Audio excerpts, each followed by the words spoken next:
Hey everyone, it's Jen. Thank you so much for joining me today. Today I am coming out with some projects for Scrap Diva Designs, and I made these with some of the April release dies, so I will link them all down below.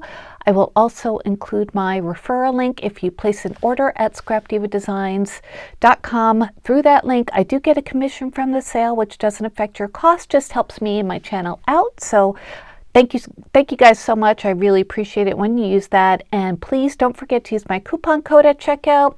That is strawberry cream. Oops, sorry, bought my tripod. That'll save you 10%. All right, so I have 3 projects to share with you today. And the first one are a few little embellishments I made with this die set. This is called the Loopy flower. So I only made a few of these small ones. I took, there are 2 small flower dies, so I just made 2 of each and put them together, or 2 for each flower. And then there are a couple of medium-sized ones, and then the larger, no, see, I always get mixed up. Okay, so small, a little bit bigger than that, and the largest. So there are 4 sizes. And then it also includes the center if you want to cut that up and then you roll it to make the center of your flower, which I didn't do this time. I just wanted to use some flower centers that I had. So I did that, and I used this glitter paper that I hauled recently from Walmart. And I wanted to try it because, you know, glitter paper is kind of hard to do with flowers normally just because it's thick, but this is thin glitter paper. So I thought I would try it out, and it actually worked really well. This is from Art Skills, and it's not in every Walmart, at least not by me. It's one that's a little bit further away from me, but it was like $5.97 for this sheet, or for this pack of 10 sheets. So. And they're 11 by 14. So just wanted to show you what I used. So I made a pink one, and you can even do like a little bit of flower shaping with this paper too. So yeah, like I said, I cut it out twice and just glued them together after I did some flower shaping. Then I added a gold flower center that I got from Temu, and then just a flat back kind of gem thing. So together, this measures, it's about an inch, a little bit more in diameter. And because it has 4 flower petals, as you can see, if you put 2 together, it just looks kind of like a rounded flower.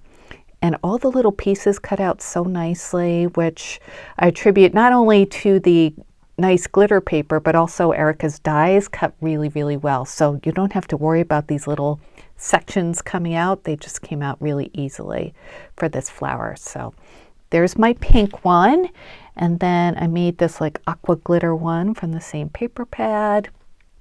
Isn't that pretty? Oh, I love that glitter paper.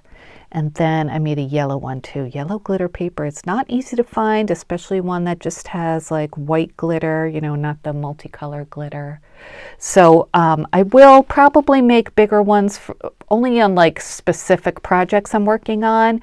I tend to use the smaller ones a lot more. They're just easier to use in my opinion. So that's why I just made a few of the smaller ones. Just wanted to try it out and show you how those look. Okay, so that's the first little project. The next one, I use this die set, and this is called the Flip Flop Folio set. Now, as of the time that I'm filming this, this is out of stock, but you could put your name on the list on the product page to be notified when it is available. And that way, Erica also knows how many people are still interested in it. But anyway, I think that it's good. There's a good reason why this is sold out, because it's such a versatile die set. If you look on the product page, go down towards the bottom, and you'll see different projects that the design team has made. And there are just so many ways to put it together. It comes with these, move over flowers, like these hinges. There are 3 different hinges, one for a shorter side of your folio, one for the longer one, and then this one even has a gusset. There are layering pieces for all of the different sections. There's even a pocket. There are slits too if you want to make a pocket in one of your sections, which I did do. So I'll show you what mine looks like. And I use the new Paige Evans collection from Pink Fresh Studio, and it's called Crafted Moments. I just got that recently from scrapbook.com. So if you missed that video, it's in my last Friday haul. So this is what it looks like all put together, and I just love this paper, so I had to showcase it on the front. It's got all the pretty little jams and cakes and things on it. I thought it would be nice for like a Mother's Day or a springy type gift. And then I'm holding mine together. I made a it's just like an elastic band, and I used to do this all the time when I used to make traveler's notebooks. If you've been following me for years, you've remembered that. So I used to sell them on Etsy. I haven't made them in a while, but this is where I have the binding for that. And then I made a little charm dangle myself with a couple of different charms from, these are all from Hobby Lobby actually. So let me measure this before we dive into it. So it turns out to be about 5 1/4 by 4 inches. So it's kind of on the petite side, super cute from the outside. And I did add a gusset on the side from the, I think I used, you know what, I used the long piece, but I cut it out twice to make a gusset, and I'll show you how I did that, just because I wanted it to be nice and thick on this side. I used the longer spine piece to make a fold for this side, but I didn't need a gusset on that one. So to open it up, you just take the loop off, and you could put Velcro here if you don't want to do the elastic. So mine opens up like this, and here are some pieces of ephemera from that collection that I did pop up on some thin foam tape, and I also added a button here with some thick thread in there just to, you know, change up the texture a little bit.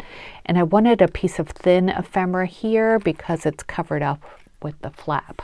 So when you open it up, you get a little surprise. I put a little journaling spot on the inside. This is a enamel dot from the same collection. And these are all papers from the new collection. Aren't they so pretty? I mean, they're all different. There's florals, there's a quilt, there's, you know, the teapot one, but they all go together because all the colors coordinate, and I think Paige just has a gift for combining prints that you might not think would work together, but they really do. So on this side of my folio, I used the slit die, one of them, the one that has the curve here. And before I glued this layering piece onto my backing page, I ran it through my die cutting machine twice with that slit. And then to glue it on, I just added glue around the edges and then one strip of glue right here. So everything that went in this top pocket wouldn't slide all the way down, but otherwise it's open. And then I just put in some pieces of ephemera from the collection, some more enamel dots, and these are the circle ones. And I love that these slits have some stitch detailing too, just like the layering pieces. And actually I wanted to mention for the construction of this folio, I used that new Lawn Fawn, what's it called, like Mint Breeze or something like that, the new 100-pound paper I got from scrapbook.com. So it's really nice and sturdy. So here is where I used one of the flaps, and that's this one right here. So it's curved on the bottom, it's straight on the top, so, you know, just easy to put in the top. And I did use one of the spine pieces right here to hinge it on. And then I added some diamond dots in coordinating colors. This is a puffy sticker from the Crafted Moments collection and some ephemera as well. So when you open that up, you get another place to decorate on the inside of the flap. So I used some more of the fun paper and some ephemera. And then here on this part of the folio, I added a pocket, which comes with the die set. It's got the glue tabs here, layering piece, added some ephemera as well. And then in the pocket, I tucked one of these seed packets. I've shown you guys this before. This is a previous release die from Erica, which I'll link down below. It's still available, I checked. So I thought this would make a nice gift for Mother's Day, like I mentioned, or spring. And, you know, it says dream in colors, so it'd be perfect for the seeds inside. And then there's blossom there, and just, you know, just really pretty kind of things, I thought. So yeah, this is my little folio. I took some measurements already. If you want any other measurements of any of the specific pieces, just let me know. So the back, I used that new embossing folder that I got from Temu. I showed that last week as well. And I used some light blue shimmer paper, and oh, I love this embossing folder. It's just so pretty. And I used the stitched layering die right there to cut that out after I had embossed it, and it just looks so nice. And my friend Tony made me these little labels. Tony Craft Purge, thank you so much, my friend. So yeah, that is my little folio, the flip-flop folio, and it is thus called because it flips and flops in different ways. So yeah, I hope you like this. All right, I have one more project to share with you today, and that, well, okay, I'm using this die set, but I did not make what this die set really is. This is called the 3D Desk Vanity, and you'll see what it's supposed to look like if you go to the product page. It comes with all these dies, makes a really cute, like little, looks like a vanity, and it has I think it has a drawer that comes out. Yeah, because there are these dies too that come with it. So I needed to make an anniversary card, so I thought I would use this, and I thought that this front, or actually this is the background of the desk vanity.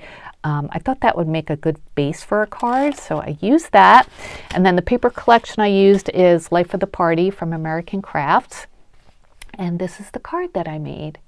Isn't that so pretty? I was going to add like a bow or something up here, but I don't think it needs it because of this nice piece in the center. I used one of the hinges from the folio set, which actually, you know what? I forgot to show you something here. We'll get back to that.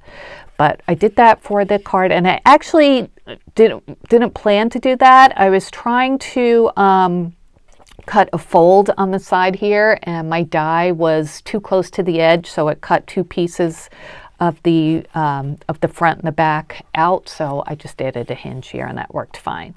And then I used the layering die, of course, and then also in this here, in this die set, there's a stitched oval die, and then there's also this really pretty like eyelet piece you could put on the outside. I didn't really have room for that, so I didn't use that. And it also comes with like a plain oval, but I used the stitched oval, and I cut it out of this pink cardstock that I made the card out of. And then this is a like foam sticker from the collection too, so I made that as the focal point. But I just love this pattern paper that's in the back. It looks kind of like, I don't know, kind of retro to me, and it's champagne glasses, and I thought it'd be really nice for a anniversary card. So this measures, let's see, little over 6 inches top to bottom, and then side to side is about 4.5. So just, you know, another way to use your dies. You know me and my cards. The inside, I added 2 more layering pieces, and then I added some more ephemera, and this came with the collection as well. And that's the back, just plain. So I wanted to show you, I forgot to show you that gusset. So I just took 2 of the hinge dies, the longer ones, and then glued them together on one side. So it made it into 3 pieces instead of 2. To explain what I mean. So I cut 1 each of these in this blue, you know, the minty paper, and then glued them together on one side of the hinge. So there was like a centerpiece and then glue flaps on either side. So you could see here, because it still has the points at the bottom. And that way you could just make a gusset without, you know, actually having a gusset die. So those are all of my projects for today. Hope you liked them. They'll all be linked down below, as well as my referral link. Thank you guys. I really appreciate it. I really do when you use it. And if you have any questions, let me know. I hope you enjoyed this video. Please give me a thumbs up if you did. Please subscribe if you haven't yet. Thanks for stopping by, and I'll be back with more crafty videos very soon. Until then, I hope you have a wonderful day. Take care, guys. Bye.